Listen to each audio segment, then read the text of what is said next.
COVID-19 restrictions loosen, Kent State discusses their plans for the fall of 2021 and moving forward. We have the details straight ahead.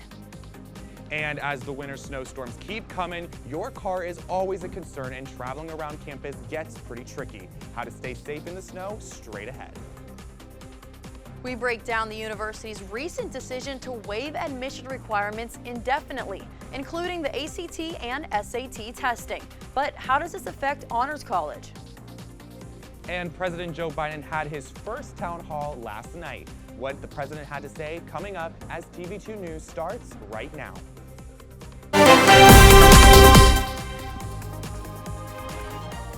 This is TV2 News. Good evening, Kent State and Portage County. Thank you for joining us tonight. I'm Gianna DaPra. And I'm Troyano. Right now, we are still in mostly remote learning with some in-person classes here at Kent, but next fall, that might change. Our reporter Jenna Gobrecht talked with university officials on what is happening next school year. Jenna? Thanks, Gianna. While the spring semester hasn't even crossed the halfway mark yet, university officials say their attention is now turned to fall 2021 and what it will hold. But that starts with the changes made to testing and safety guidelines this semester, something the university says they've been pleased with so far. We now have a required testing schedule for the residence hall students. That's going very well. We've conducted over 8,000 tests so far this semester.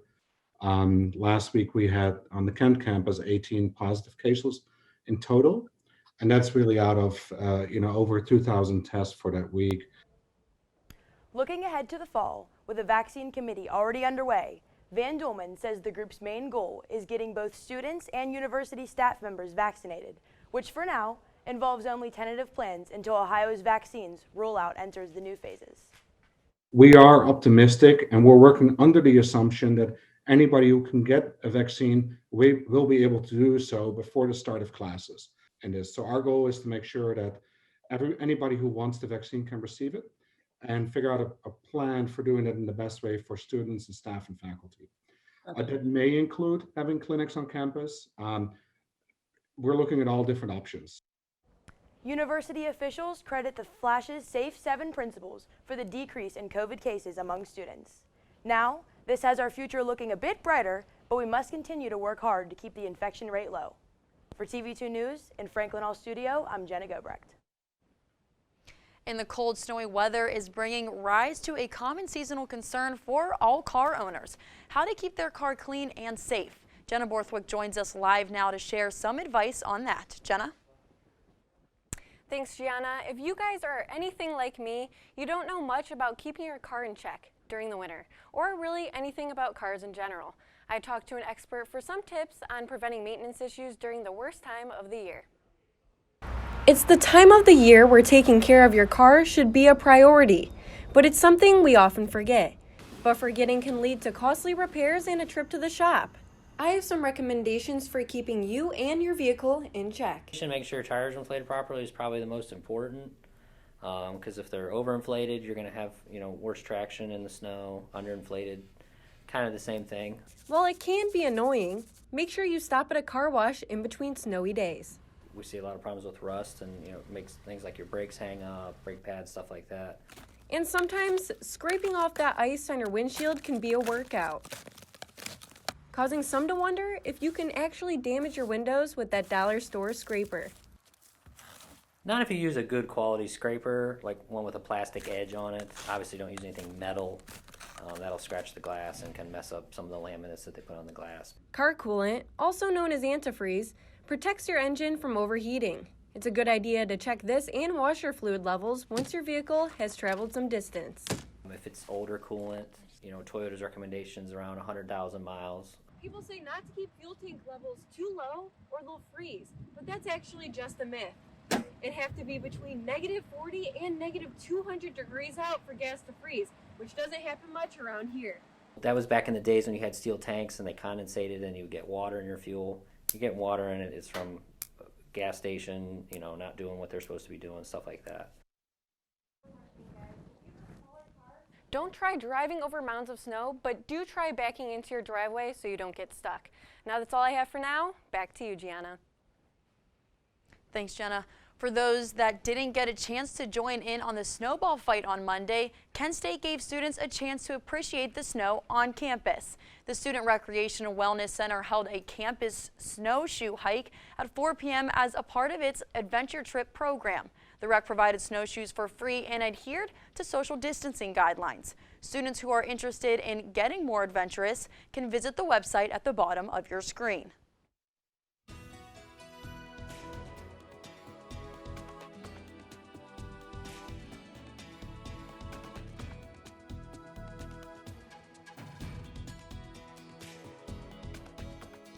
Good evening, I'm Nathan Welsh with your Wednesday weather forecast. Now, we've had some winter storms, however, I would just like to say that that has expired. However, if you're going to Sandusky, you should be careful. Now, looking at the next graphic, currently in Kent, it is 22, although due to that colder air, it actually feels like 15. Wear a coat, please. Dew point's actually 10 degrees out. And we have our wind coming in from the northeast at 5 miles an hour. Humidity at 62%, visibility at 10 miles. It's actually a nicer day. And looking, we were looking at tonight's weather. It's just going to have lighter snow, again, around the 20s. I mean, just be careful. I don't expect any of you to be going outside tonight. But anyways, stay tuned. I'll have your 7-day forecast and more after the break. Back. Thank you, Nathan. During last semester, the university temporarily waived the ACT requirement for admissions. This has since been looked at, and the enrollment department is taking action to keep this holistic approach. Our reporter, Alexandria Manthe, has a story. Hi, Alex.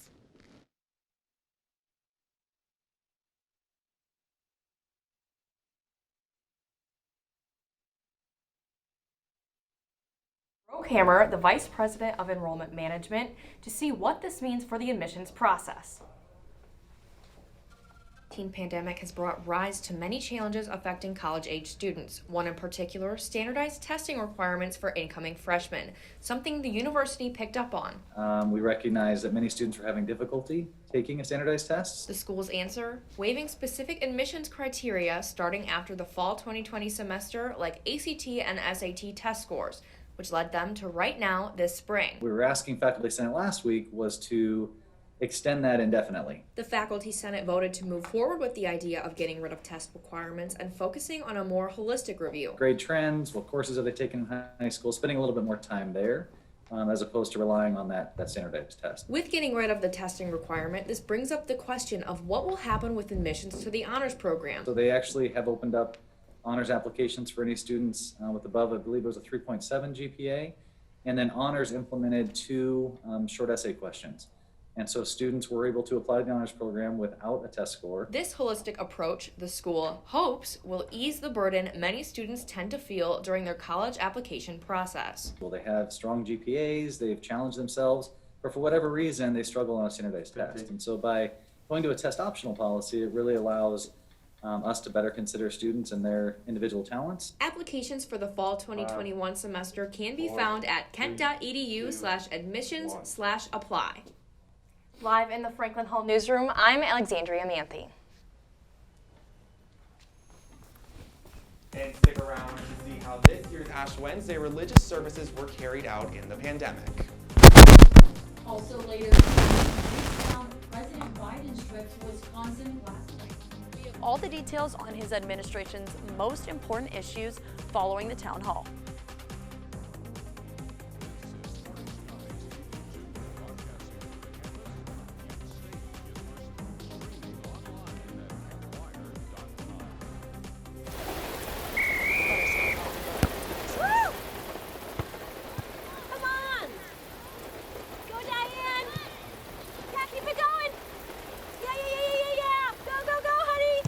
If you love them enough to drive an hour to cheer them on as they get beat 11-0 in the rain, then surely you'll check NHTSA.gov/the right seat to make sure they're correctly buckled in the back seat.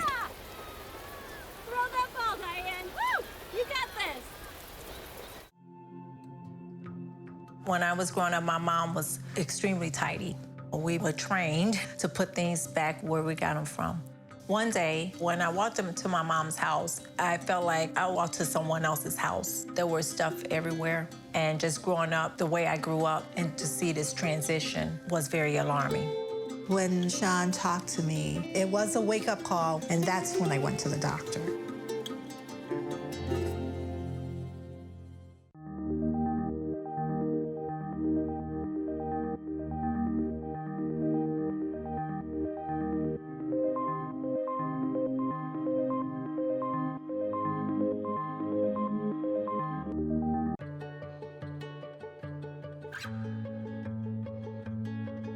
I feel like her heartbeat is like same speed as mine. And I think we have this like deep connection, this heart connection in her heart, that there's room for me and Mom. When I'm holding her, it makes me feel calmer. It's a sensory thing. It's a thing with Asperger's. She's really good with Anya. I've seen adults react to my daughter when she has meltdowns, like she's from a different planet. And this little animal just sat next to my child and was just like, you know, it's gonna be cool. She's my superhero. Good job, Kitty Cat. When we adopted Lucky, we discovered all the wonderful things that make her unique. Lucky's a little bit of a lot of things, but mostly she's pure love.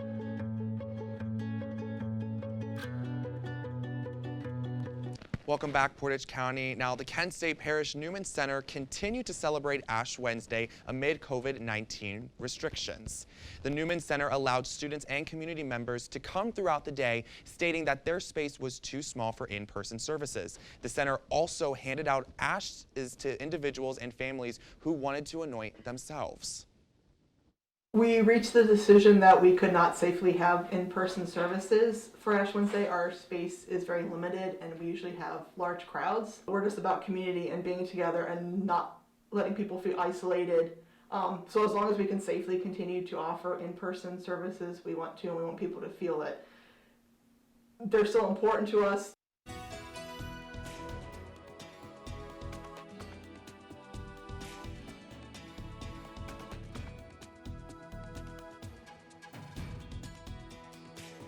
Hello again. Now, before I continue with the forecast, we have a lesson on wind chill. So we're looking here. It just basically will lower your body temperature even more than if it's just regularly cold outside. What I have here is a nice blank screen. There's basically, imagine a BMI chart.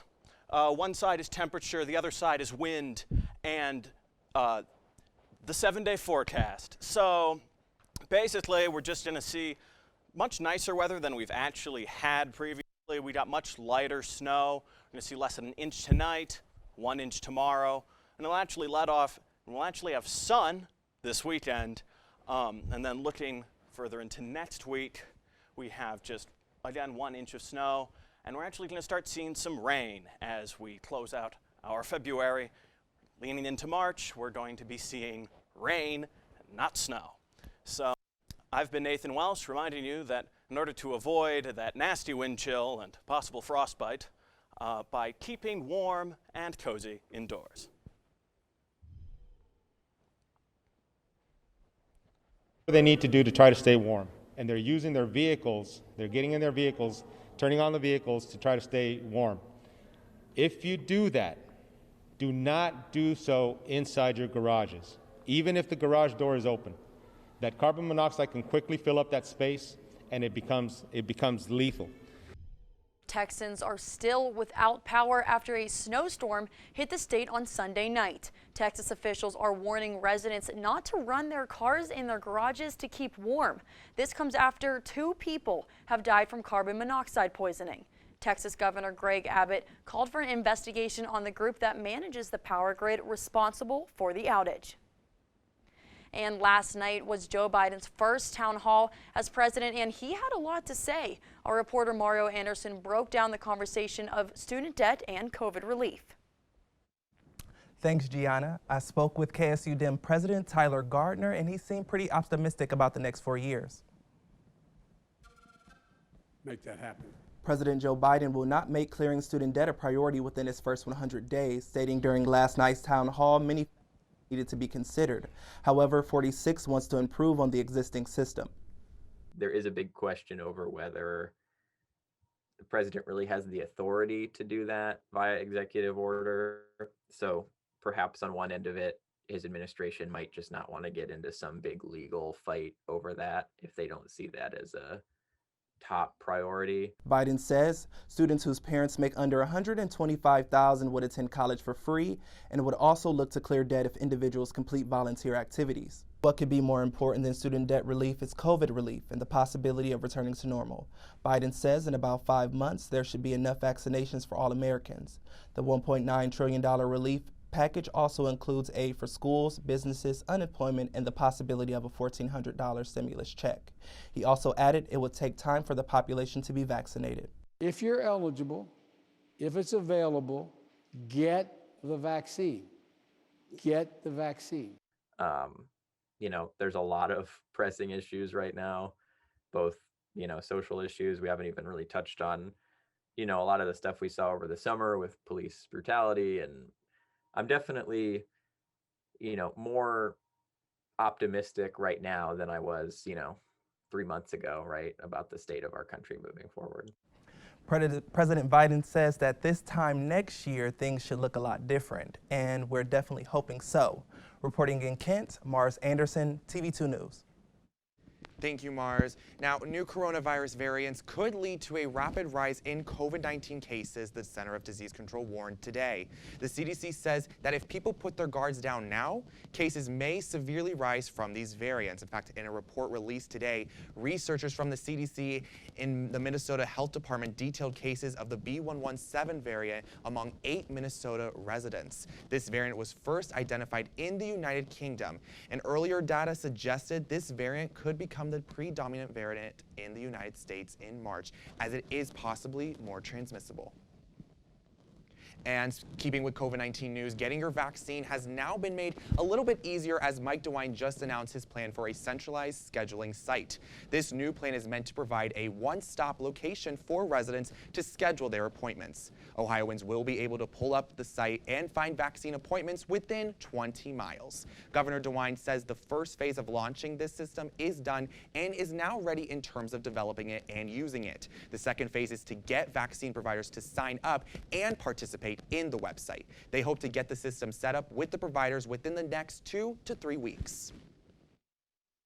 COVID-19 vaccine distribution has slowed in many states this week. That's because winter storms are engulfing much of the country. This as new infections sink to the lowest levels since October. As CNN's Nick Watt reports, health experts are begging people to stay vigilant against the virus just a bit longer. This is a little bit of a shock. Snow and sub-zero temperatures.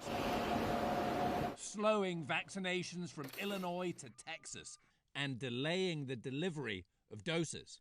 Sometimes by a day, sometimes by 2 days. A momentary blip. The critical issue is that the demand far outweighs the supply. That's the issue. Dr. Fauci had said everyone would be eligible for a shot by the end of April. Now says Johnson & Johnson will deliver fewer early doses than hoped. So that timeline will probably be prolonged maybe into mid to late May and early June. But it may take till June, July, and August to finally get everyone vaccinated. Meantime, just over 53,000 new cases logged yesterday, lowest tally in 4 months. New case counts and hospitalizations are falling faster now than at any point in this pandemic. We've just got to be careful about getting too excited about that because we do have the challenge of variants. That faster spreading variant first identified in South Africa, now detected in 8 US states. The variant first found in the UK, now confirmed in 40. We're told masks and mitigation still required to keep overall case counts falling. We've got to continue until we get it so low that it's no longer a threat. But is complacency creeping in? Despite warnings not to, more than 5 million people flew in the 5 days over the holiday weekend.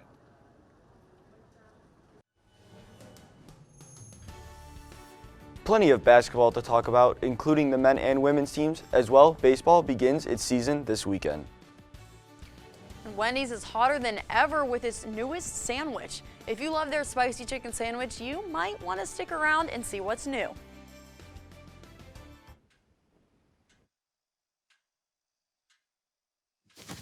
Awkward. I'm the awkward silence. You try to avoid me, then there I am again. But an awkward silence can be a great thing. Like Kelly here is about to demonstrate. You haven't really been yourself lately. Are you okay? Find out how you can help a friend with their mental health at seizetheawkward.org.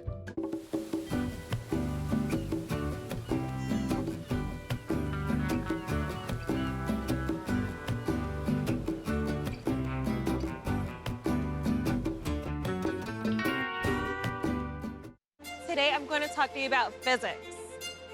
Come on in, girls. Let's go. This is the first rocket to get humans to Mars. Really tall. I'm a rocket structural engineer, designing and building parts of the rocket. You are the generation that will be stepping foot on Mars. Do I have a group of astronauts on my hands? Yes. You can become a rocket scientist or whatever else you want to be.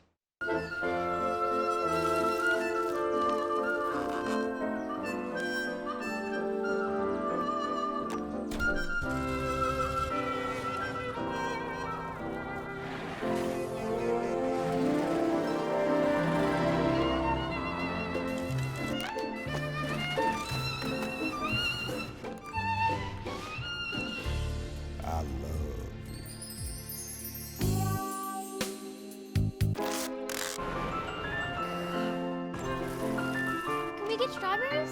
Okay.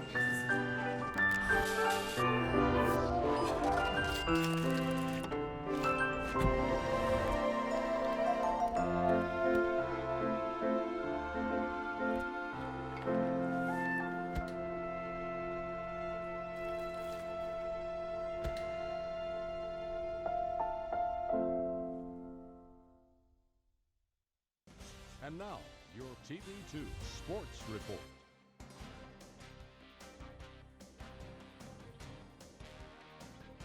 My name is Ian Herrmann, and welcome to Wednesday Night Sports.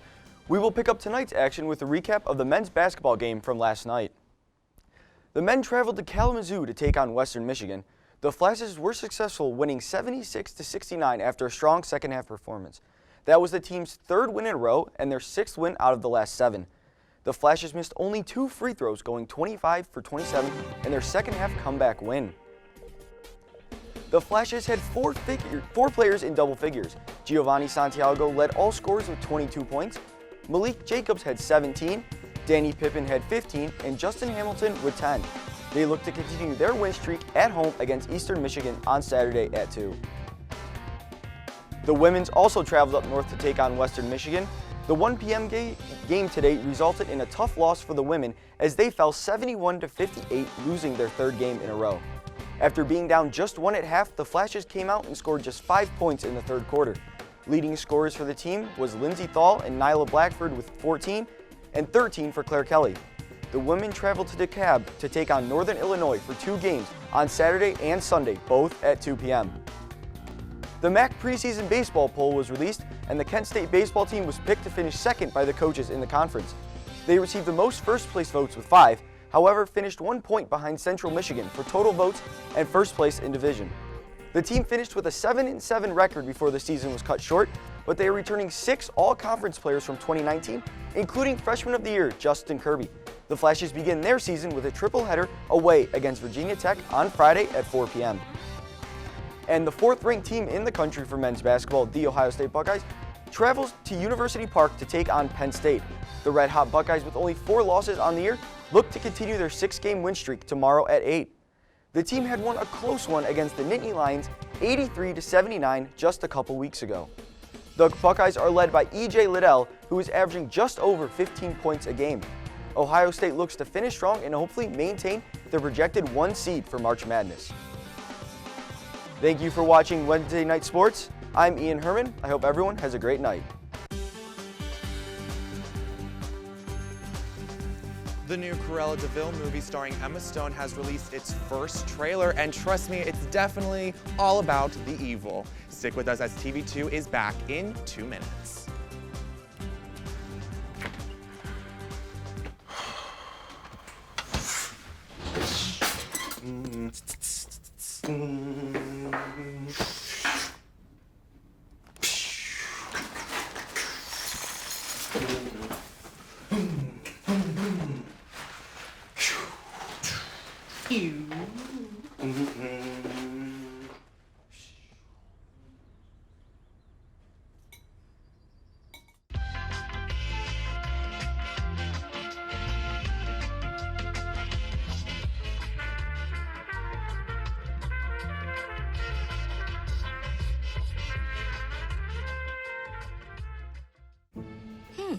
Maybe you can make retirement happen.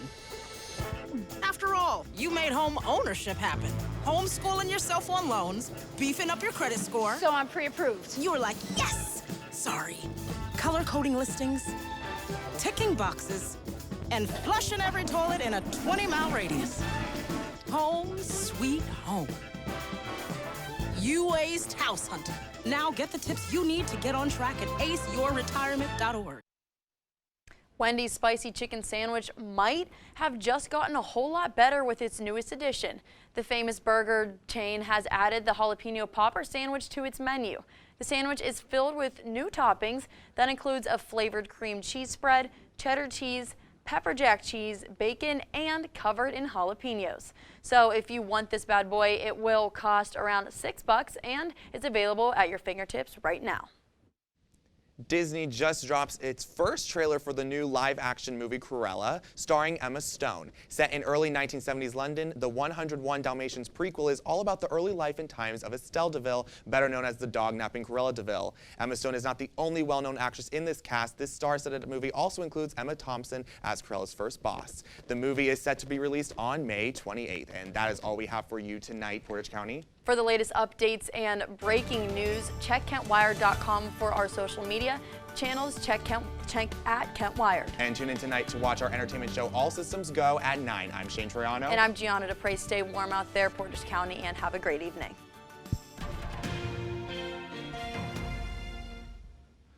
That was confusing.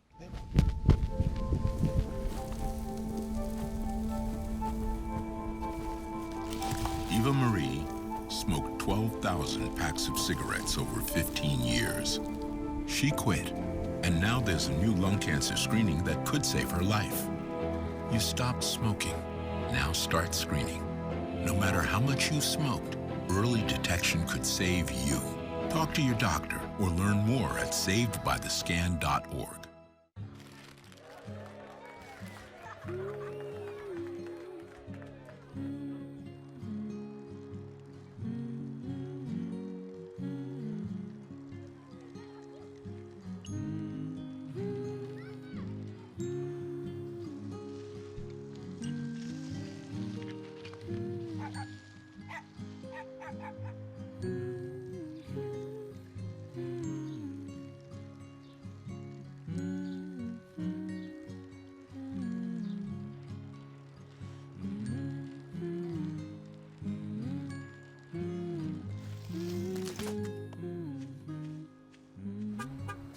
Things you've done with your bike, donating it to Goodwill may be the most incredible of all. Your donations help fund job placement and training for people in your community, which means your stuff can be more powerful than you think. Donate stuff, create jobs. How can I help my daughter with her reading? Searching for help with Dachshund reading. No. Let me try. Sarah's bright, but when she's reading, she has trouble sounding out words. Playing world music. What? I give up. Wait, I was trying to show you how Sarah feels every day. Frustrating, isn't it? Redirecting to understood.org. Join parents and experts at understood.org, a free online resource about learning and attention issues to help your child thrive.